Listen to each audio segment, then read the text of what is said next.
My boyfriend's friends pretended to kidnap me for a proposal, but they made it too realistic and brought me to him traumatized. Posted by you/cautious_rabbit.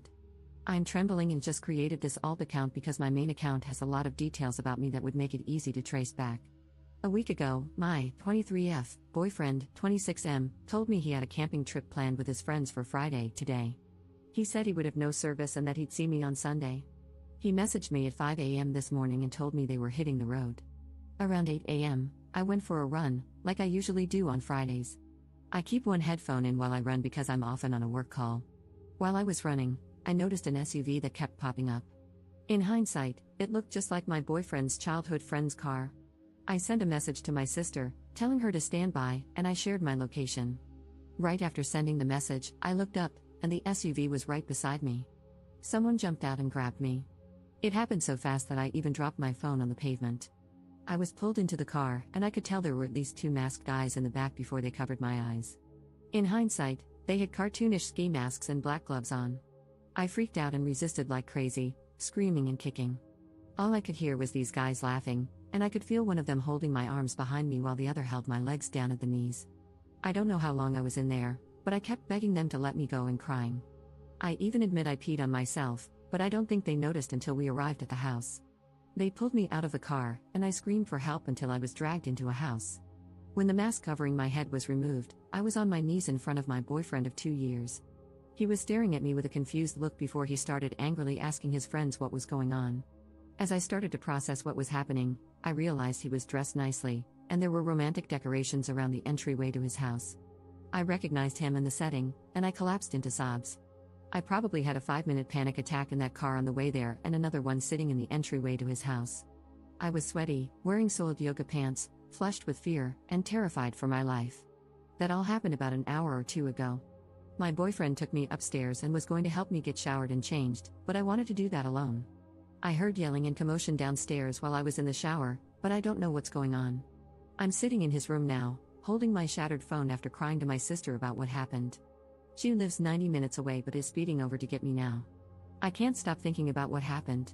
Even though I know now I was never in any real danger, I don't think my brain can fully comprehend it. They were snickering and teasing me in deepened voices about what they were going to do to me. The one holding my legs down kept caressing my thighs, moving his hands up and down toward the inner area. When the car would brake, his face kept falling into my chest. I don't even know who that was. I just know one of them sounded unsure and kept trying to defuse the situation, but I think it was the driver. Edit. My sister arrived. She wants to take me to the police station now. I haven't spoken to my boyfriend yet, but I think there's more to this story than he knows about. I'll have to log off for a while. Thank you for the support in the comments. Edit 2. I'm working with the police now. This is going to be investigated as false imprisonment if I press charges. My sense of time was so warped. From where I was picked up to his house was about 7 to 10 minutes by car, but it felt way longer than that. As for the friends, the driver was his childhood best friend, whom I actually get along with well. He was in tears when he voluntarily arrived at the police station to give a statement. The other 2 were friends from his athletics class, which he started attending a few months ago. It seems like the 2 guys I didn't know wanted in on what was otherwise supposed to be something more innocent. The original plan was for them to pop out of the car in their funny kidnapping attire and hand me a letter explaining that I was being summoned by my boyfriend and that resistance was futile.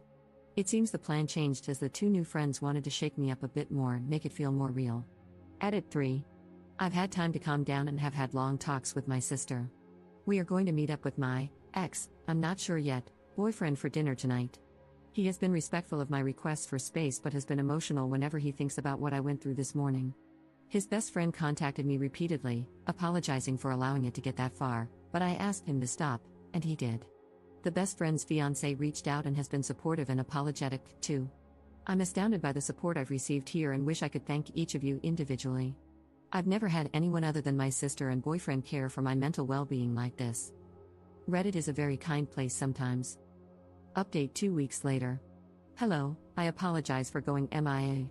I saw my story posted on r/Bistov Redditor updates, so I finally logged back in. There's a lot I wish I could share with you all, but unfortunately, due to legal consultation, it's best I keep much of it private. In short, I'm healing. My now fiancé proposed to me privately last week. We've had many tough conversations, and his responses to everything reminded me how safe and loved I feel with him.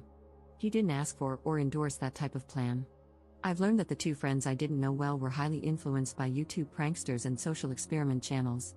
Also, one of them let us know he is on the spectrum and apologized for his role. I think that's all I can share for now. I am only consulting at the moment and may not press charges. Thank you so much for all the kindness and support. Opening my inbox today warmed my heart incredibly. Edit. There are a lot of people who disagree with me staying with my fiancé. I'm sorry I couldn't explain in detail how confident I am in him throughout this. Please read carefully before passing judgment, and I'm sorry I couldn't please everyone with my decisions. However, after further reflection, I think pressing charges is the best course of action. Maybe I'm a bit too tender-hearted, but I didn't want the former best friend to face consequences either. That said, it seems he has too.